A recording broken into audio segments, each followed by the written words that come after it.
हमारे देश में अब मुझे ये समझ में आने लगा है कि किसी भी भारतीय नागरिक को चिकित्सा सुविधा की जरूरत नहीं है, चिकित्सकीय ज्ञान की जरूरत है।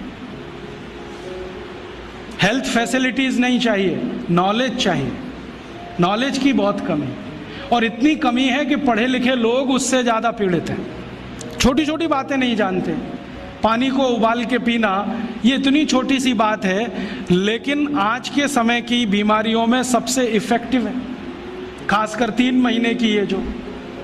तो आप उनको बता दो भैया पानी उबाल के पियो, उबाल के पानी पीने से क्या होता है वो समझा दो उनको, 10 मिनट में समझ में आ जाए। फिर उनसे कहो कि खाना खाते हो तो कुछ ये खाओ ये मत खाओ, क्योंकि दिनचर्या ऋतुचर्या जो आयुर्वेद की है ना, वो जरूर सीख लो। दिनचर्या और ऋतुचर्या जरूर सीखो, आयुर्वेद की बहुत आवश्यक है। और आपको मैं एक किताब का नाम बोल के जाता हूँ, इसको पढ़ो। भगवत गीता जैसे पढ़ी जाती है, रामचरितमानस जैसे पढ़ी जाती है, उस किताब का नाम है अष्टांग हृदय। इसका एक दूसरा नाम भी है अष्टांग संग्रह, पुराना नाम अष्टांग हृदय। ये किताब का जो स्वस्थ व्रत है ना, वो ऐसे पढ़ो जैसे आप धार्मिक पुस्तक पढ़ते हो, और उसको बार बार पढ़ो तो याद हो जाएगा, कंठस्थ हो जाएगा। उसमें 2000 सूत्र हैं। ये सूत्र लोगों को बताना शुरू कर दो। छोटे छोटे सूत्र हैं, जैसे खाना खाने के बाद पानी मत पियो, स्वस्थ रहना है जिंदगी भर तो खाने के 1 घंटे के बाद पानी पियो। क्यों नहीं पिए वो आप सब जानते हो, सरल भाषा में उनको समझा दो। फिर उनको बोलो पानी पियो तो घूंट भर भर के पियो, सिप करके पियो, ताकि ज़्यादा लार शरीर में जाए, वात पित्त कफ तीनों संतुलित रहे। ठंडा पानी कभी मत पियो। मैंने दुनिया में ठंडे पानी पीने वालों को बहुत देखा है।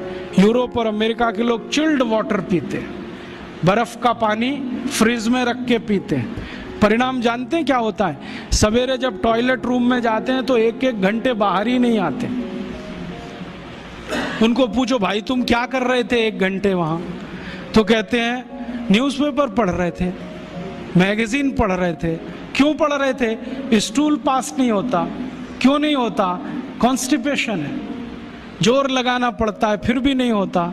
गाना भी गाते हैं मेरे सपनों की रानी कभी आएगी, फिर भी नहीं आती।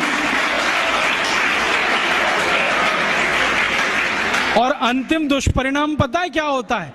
उनको पेट साफ तो होता नहीं, तो सांस में से भयंकर बदबू आती है।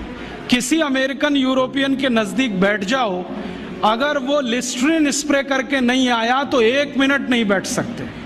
हर समय उनको माउथ फ्रेशनर स्प्रे करना पड़ता है, क्योंकि अंतड़ियां साफ नहीं है, कब्जियत है, मल भरा हुआ है, उसमें कचरा जमा है।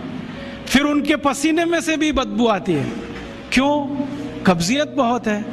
और पसीने की बदबू दूर करने के लिए डिओडोरेंट स्प्रे करते रहते हैं। और आप तो सब जानते हो कि अगर कब्जियत है तो बाल भी कड़क रहते हैं, तो उन कड़क बाल को सॉफ्ट करने के लिए क्या क्या सब करते हैं। शैम्पू लगाते हैं, शैम्पू के बाद पता नहीं क्या क्या लगाते हैं। ये सब वो जो करते हैं ना, उनकी मजबूरी है, स्टेटस सिंबल नहीं है। इसको अपने दिमाग से निकाल दो कि ये कोई स्टेटस सिंबल।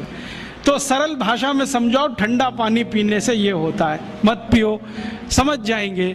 फिर उनको बोलो सवेरे उठो तो सबसे पहले पानी पियो। फिर उनसे बोलो खाना खाओ तो बैठ के खाओ, कभी भी खाना खाओ तो पूर्व दिशा में मुंह करके खाओ, सो तो पूर्व दिशा में। ये अष्टांग हृदय में इतने अद्भुत छोटे छोटी बातें हैं तो संस्कृत में है, लेकिन अब तो उसका हिंदी भी आने लगा है। तो हिंदी ले लो, हिंदी वर्जन ले लो, इसको पढ़ो, बार बार पढ़ो, और ये जाके गांव में सबको बताओ। फिर उनको कहो देखो ये तो है स्वस्थ रहने के लिए, अब तुम बीमार पड़ो तो बताओ तुम्हारी बीमारी क्या है। ये बीमारी है तो ये दवा है, ये बीमारी है तो ये दवा है। और मेरा आपसे एक निवेदन जरूर है कि अगर आप होम्योपैथी से भी इलाज करो तो उसकी मूल दवा जरूर बता दो। उनको ये ग्रीक और रोमन नाम में मत फंसाओ। आप कहोगे जी मैं तो ऑसिमम दे रहा हूँ, ये उनको कहो ये तो तुलसी का रस है भैया, तुम्हारे घर में फूलों से बनी हुई है, आसानी से मिलती है, जयपुर में मिलती है, दिल्ली में मिलती है। भंडारी वालों को अक्सर ऑर्डर दे के रखो, हमको इतनी भेजो। उनको जो पता चल गया कि आप प्रचार के लिए कर रहे हो तो मुफ्त में भी दे देंगे आपको। तो इस तरह से आप गांव-गांव जाओ, छोटे छोटे शिविर लगाओ, गांव वालों को इकट्ठा करो।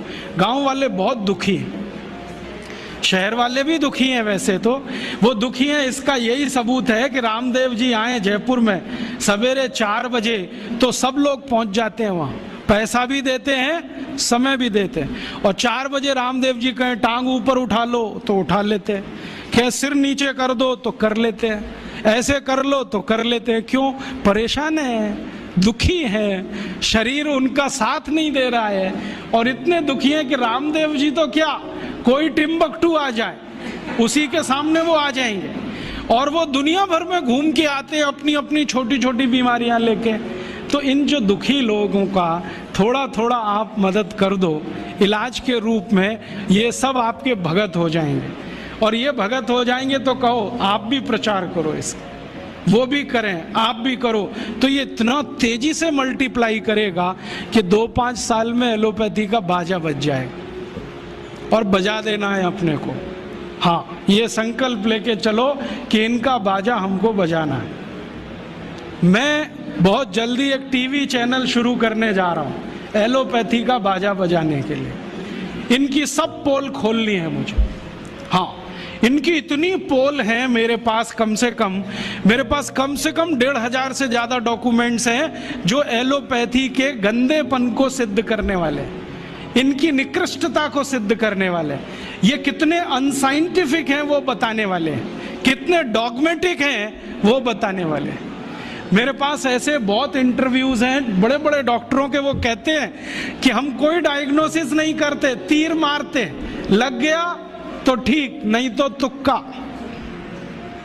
और वो कहते हैं हम तो एक ही सिद्धांत पे काम करते हैं, trial and error, trial and error, देते जाओ गलतियां करते जाओ, देते जाओ गलती, भले मर जाए पेशेंट उसमें।